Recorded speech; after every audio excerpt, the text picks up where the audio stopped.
friends, delegates, there's a question hanging over Scotland, Scottish politics at the present moment, which can best be expressed as this. In Ireland, right back to the days of the liberator, Daniel O'Connell, there was a saying that England's difficulty was Ireland's opportunity. England's difficulties were Ireland's opportunity. That being the case, then why isn't the current ongoing complete implosion of Westminster governance Scotland's opportunity to strike for independence?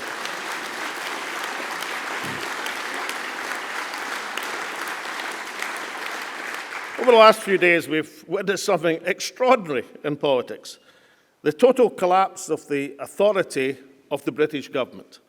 They look simply ridiculous. The administration of Liz Truss is surreal, but the consequences are very real. Soaring inflation, sterling through the floor, interest rates through the roof, and the real consequences bearing down on real people. And the British alternative to this mess is the Labour Party, a party so desperate to be respectable that its leader won't allow its MPs onto the picket lines of workers striving to protect their jobs and livelihoods. Labour is not an alternative to the Tories, but a substitute.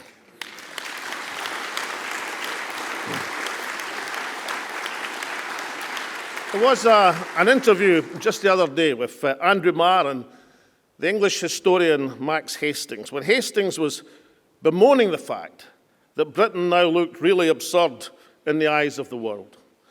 He was then asked about Sir Keir Starmer. Mused Hastings, I just wish he was bolder. Friends, when the guy who edited the Daily Telegraph for 10 years tells the Labour Party they're not radical enough, then we can safely conclude that the British ruling classes will be safe in the hands of Sir Keir Starmer.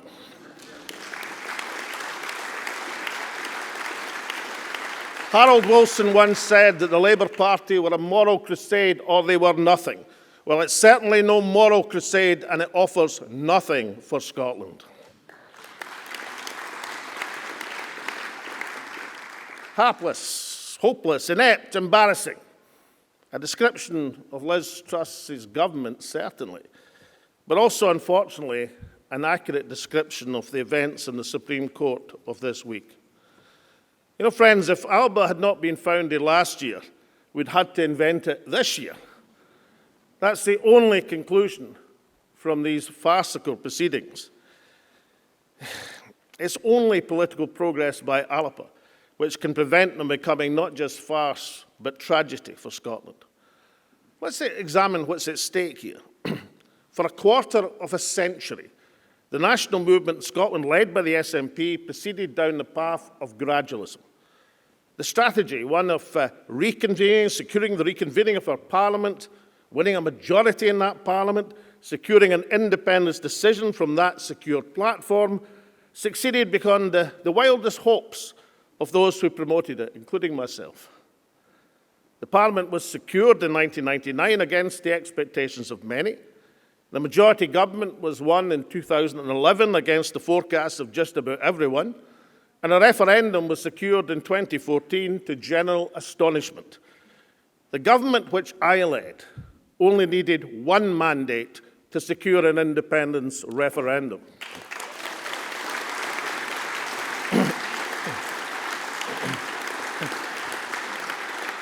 Now, we lost the referendum, but Scotland was changed as a result of the process, changed in its attitude to independence.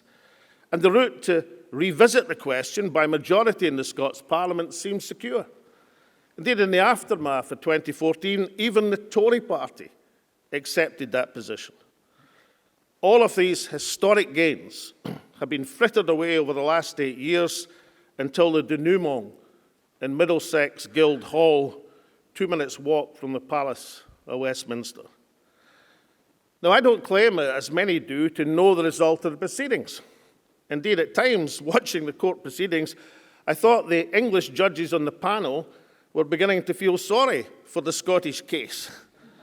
And Mr. Eadie, the Treasury Council came across as just a bit too smooth and a bit too arrogant, even for the English judicial palate. However, if against all expectations the Scottish case was to prevail, what exactly would it be won? The right to conduct a poll, which, according to the Lord Advocate's own submissions, rested on the argument it would have no practical effect. It would be a glorified opinion poll, not an exercise in Scottish sovereignty. That's the narrow ground of victory on which the Scottish Government have staked so much. And what is to be lost if the court rules against Scotland? If it closes off the referendum route through the Parliament without Westminster's prior agreement? Not only would it stop this First Minister and this Lord Advocate from venturing down this path, it stops any First Minister, any Lord Advocate, even one who believed in the case, from proceeding on that basis.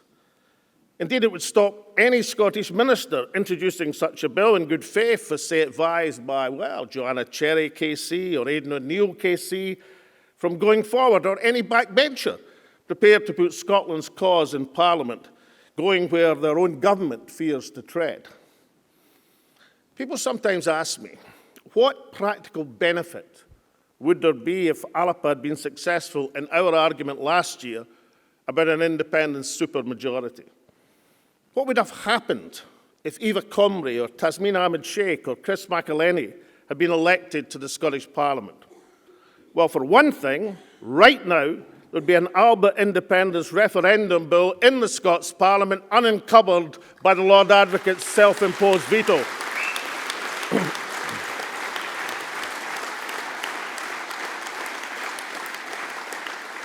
Because if you're going to court, then your chances will be infinitely higher if you go armed with a bill passed by a democratic parliament with a democratic mandate. Now, the Lord Advocate has come in for some criticism over the last few days. Let me say, I don't join that. She was asked to present a case in which she clearly stated she had no confidence. The responsibility lies with those who put her in that position. I mean, after all, it might have been a reasonable question to ask before she was appointed to a role as a government minister and advisor. A conversation might have run as follows. Excuse me, candidate for Lord Advocate. What is your view on the legality of the centrepiece of the election manifesto, the election which we have just won overwhelmingly? That might have been a reasonable question to ask. Because you see, friends, in the Supreme Court last week, not a sentence was uttered on Scotland's rights as a nation. Not a paragraph in the golden thread of Scots history where Scotland's claim of right has been articulated for 700 years. Not a word on how it's compatible with international law, from the United Nations Charter to the Helsinki Accords to the rights of freedom of expression in the Strasbourg courts. And particularly that's astonishing, since the sponsor of the legislation, the late Donald Dewar himself, signed such an undertaking to Scottish sovereignty in 1989 and committed to himself to it again in the passage of the Scotland Bill in parliamentary exchanges with yours truly. Now, of course, the SNP did put some of this, not all of it, but some of these points in a written submission. But it was not heard by the court. If these arguments are as important, as vital, as compelling as any Scottish nationalist or even any self-respecting Scot would think, then why were they not part, indeed point number one, of the Lord Advocate's submission? And why was there no SNP fanfare about the case? I think there was one SNP MP outside the court with a banner questioning the competence of the court his own government had chosen to approach. The answer is they were embarrassed by the paucity of the submission before the court. Having taken Scotland's case and Scotland's cause to the UK Supreme Court, they let it go by default. In short, the First Minister went to the wrong court with the wrong argument at the wrong time, and Scotland's rights as a nation could be the loser.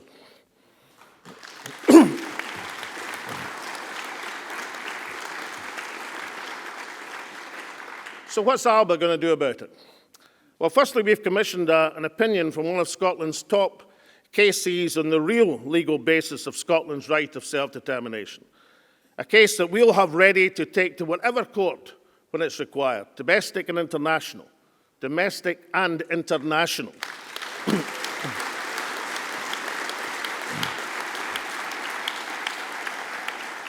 And the case we shall take to the people.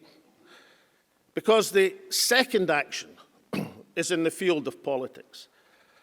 After a year and a half in existence, Alba are at 4% in polls.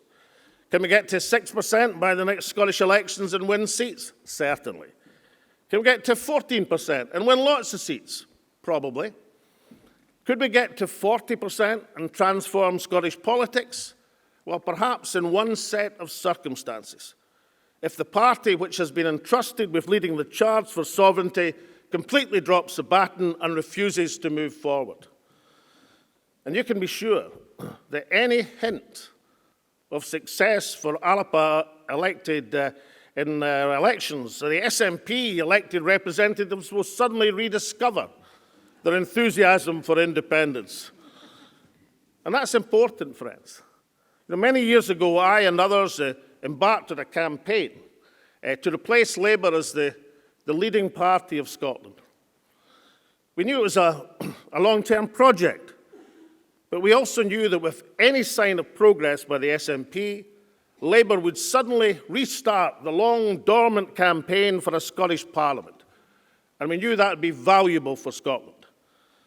So it was with Labour and the SNP then. So it is with the SNP and Alba now.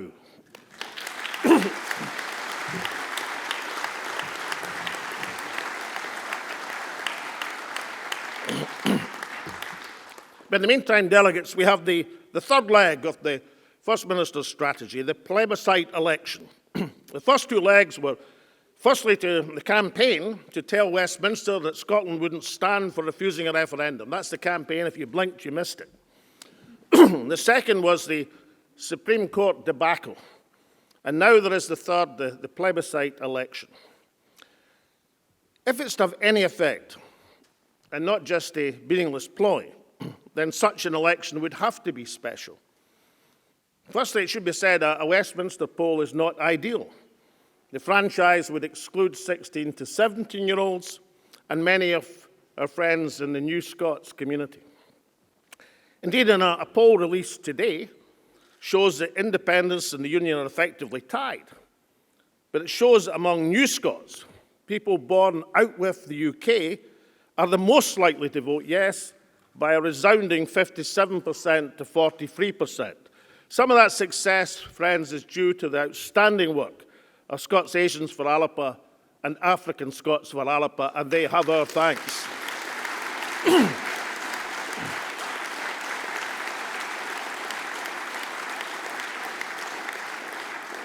Now, the national movement in Scotland should be proud of that finding. But remember, it's some of these independent supporters who would be excluded from voting in a Westminster election. To have any chance of success, a plebiscite election would have to be thought on a Scotland United ticket on the single issue of Scotland's right to independence. To fight it as a normal party election would mean the SNP would spend all of its time explaining why they can't run a census, why they can't build ferries, or about the state of the National Health Service. It would be about the capabilities of the current SNP Greener government, not the potential of Scotland as an independent nation. Last year, we tried to explain to the benefit to Scotland of replacing unionist list MSPs with independents supporting MSPs. It would have hugely strengthened Scotland's hand in current circumstances. Now we say, if you're seeking an independence mandate at an election, then fight it as Scotland United to maximise Scotland's chances.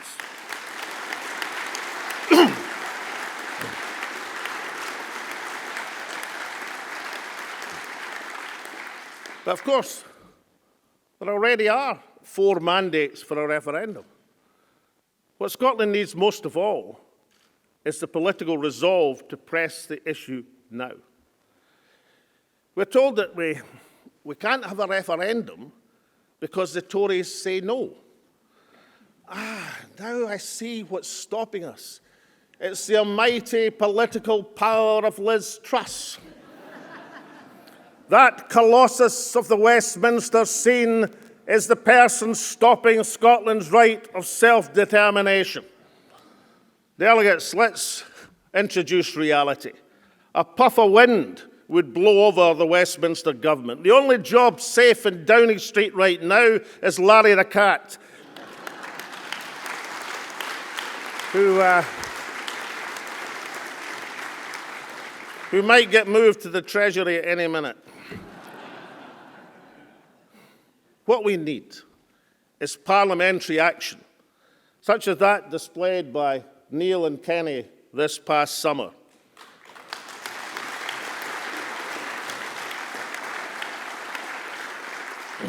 So what did that one day of parliamentary intervention achieve, apart from giving the Speaker of the House of Commons apoplexy? Certainly, of course, the impact is time-limited.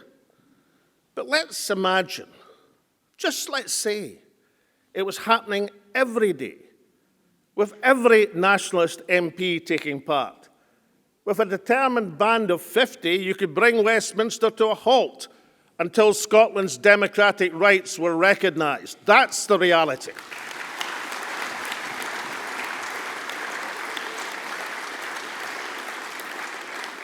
And I believe that Scotland should play parnell with Westminster until our rights as a nation are accepted.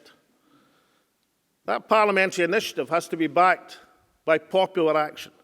Nothing works unless the popular will is there and demonstrated. When 100,000 people rallied in the streets of Glasgow, SNP ministers looked down their noses at their efforts. In contrast, Alba will always encourage and support cross-party and non-party initiatives from the people who proclaim Scotland's sovereignty.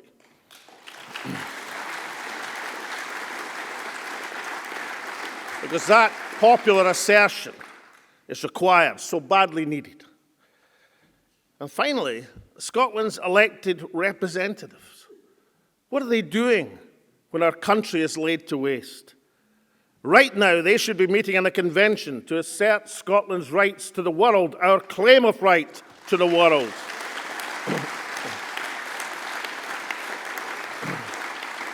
I know some good people believe that the claim of right is a particular document at a particular time. It isn't.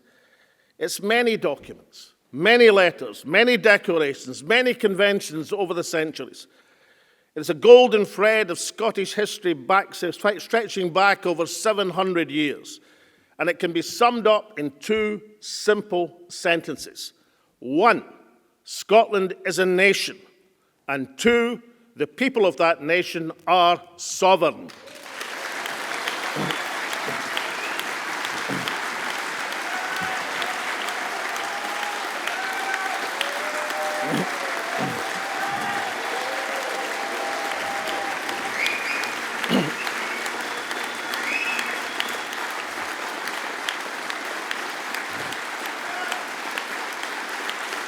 Now, friends, the stewards of that sovereignty don't lie in the Supreme Court in London, or with the King and Parliament in the Palace of Westminster. It lies directly through the people with Scotland's elected representatives. They are its stewards, and they must now exercise that right, that responsibility in conjunction with the community of Scotland. And we'd have every prospect of success, which is why they must be encouraged to honour their mandates. And no one would be more enthused than Alba if the SNP now acted on independence. But what happens if they don't? Well, friends, the answer lies in the first declaration of more than 700 years ago, where after pledging full allegiance, admiration, loyalty to their hero king, good King Robert, the community of the realm goes on in these terms. Yet if he should give up what he has begun, seeking to make us or our kingdom subject to the King of England or the English, we would exert ourselves at once to drive him out as our enemy and a subverter of his own rights and ours, and make some other man who was better able to defend us our king. For as long as 100 of us remain alive, Never we, on any condition, will be subjected to the lordship of the English. It is in truth not for glory, nor riches, nor honours that we are fighting, but for freedom alone, which no honest man gives up, but with life itself. Delegates, that simple statement, resounding through history, was the Europeans' first ever statement of contractual self-governance beyond the feudal superstructure. It is the first articulation of popular sovereignty. It's at the heart of our nation. It's the essence not just of our party, but of our country, and still the foundation stone of our right to be free.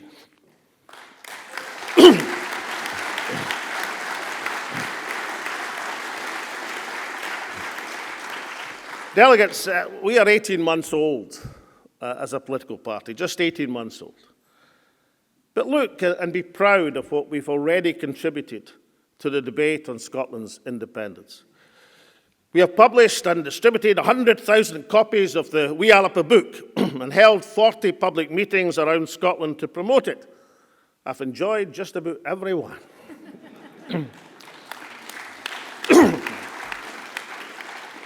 Well, today, friends, we commit to 100,000 more of a new edition for the new year.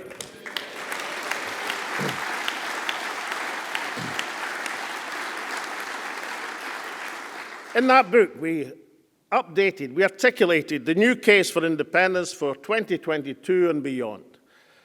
Now, I've spent much of this speech dealing with independence strategy, because unless we have it, then our case will wither on the vine.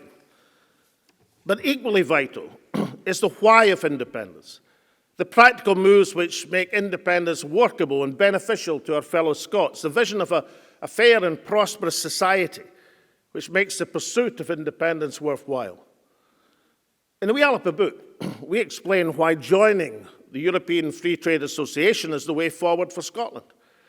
Recently, Alba visited the EFTA Secretariat to confirm that such membership would be speedy and suitable for Scotland.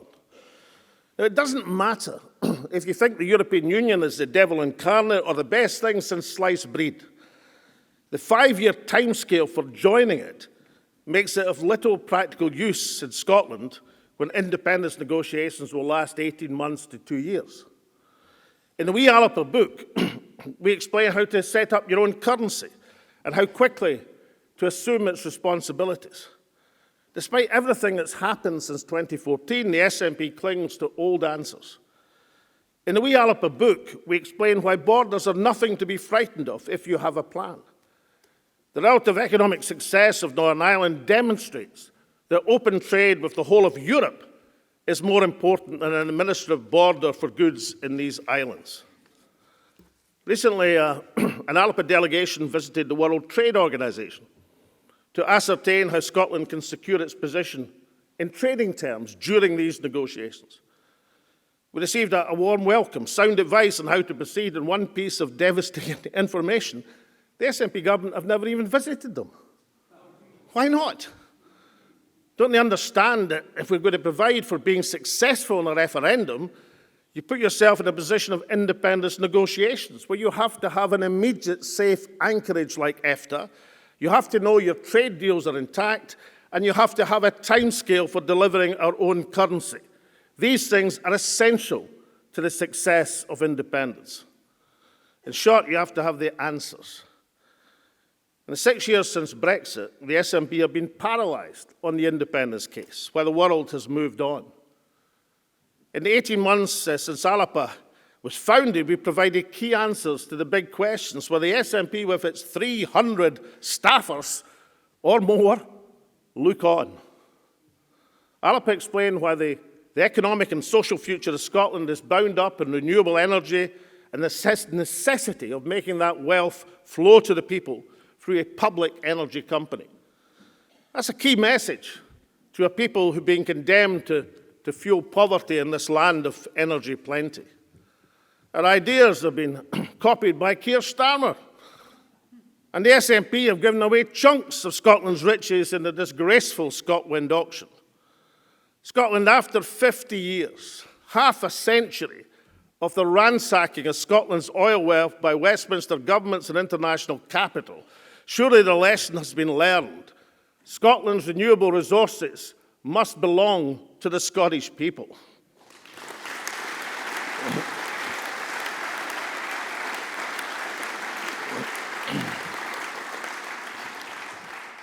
Last year, delegates, Alba explained that notwithstanding the high regard in which the late Queen Elizabeth was held, and I personally held her in the highest regard, it's now time to consider our democratic options for a new nation.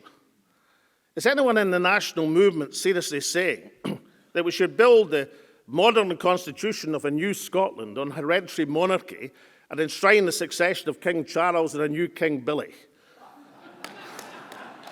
The foundation of the state, it's the foundation of the state and that constitution which will determine whether this country is going to be both equal and free.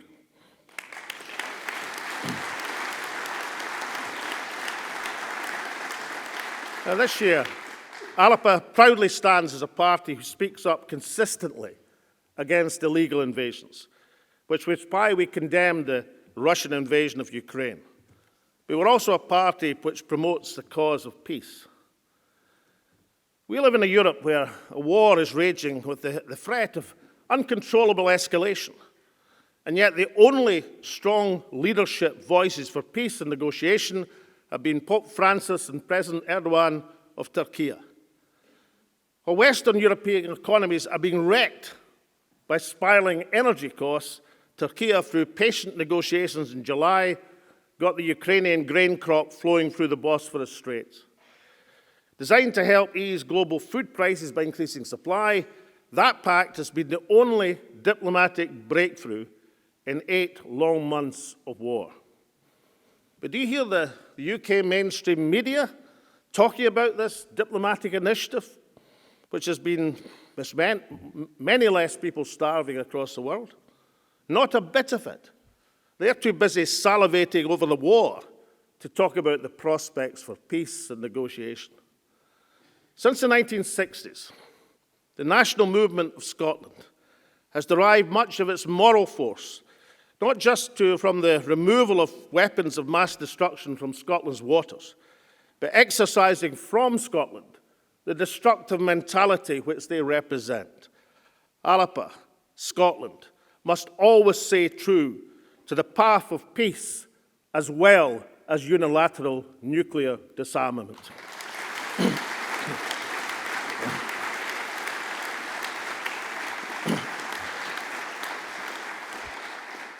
The delegates the last few weeks have removed for all time the image, the presentation of Britain as a powerful, stable state. Britain is an economic and political basket case. It's a giant liner steaming full speed towards the ice floe, and Scotland needs to launch the independence lifeboats right now. But Alba as a party, we've earned our right to contribute to this national debate. We've earned our spurs, and we'll seek to demonstrate that in the field of elections. Our local candidates in Glasgow and West Lothian will carry the support of the entire party. There's someone, I can't remember quite who, said recently, and I think complacently, that time was on the side of the national movement. It isn't.